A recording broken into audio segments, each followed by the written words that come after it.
Lakin Orta Asiya, Mərkəzi Asiya köçən türklər isə artıq köçəri həyat yaşamağa başladı. Bunun səbəbi nə idi? Bunun səbəbi artıq müəyyənləşdirdiyimiz kimi şəhər salmış türklərin bir hissəsi həmin saldığı şəhərlərin digər etniklər tərəfindən zəbt olunmasından sonra mərkəzə doğru köç etdi və bu zaman bilərəkdən, bilməyərəkdən, zərurətdən, məcburiyyətdən müəyyənləşdirdi ki, demək yaşamağın və düşməndən qaçmağın ən əsas yolu şəhər tikmək, qalalar tikmək yox, köçəri olaraq konkret bir məkanda yaşamamaqdır.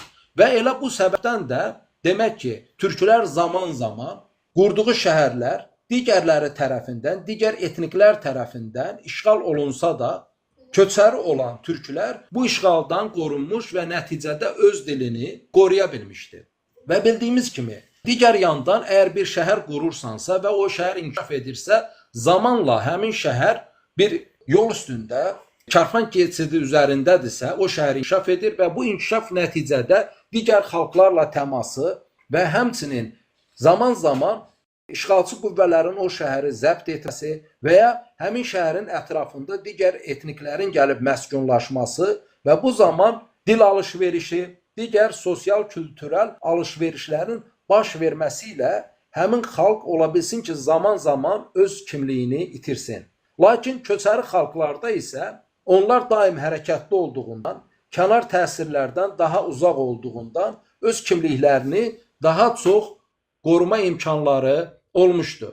Və beləliklə 4-cü, 2-ci minillikdən başlayaraq arabalarla köç etməyi bacaran türklər daha sonra atlardan bilavasitə minməyi istifadə edərək köçləri həyata keçirdi. Və beləliklə oturaq olan türklər daha sonra oturaq, arançı və köçəri olan formada, 3 formada həyat tərzi yaşayan türkləri meydana gətirmiş oldu. Yəni, dolayısıyla türklərin hamısı köçəri deyildi.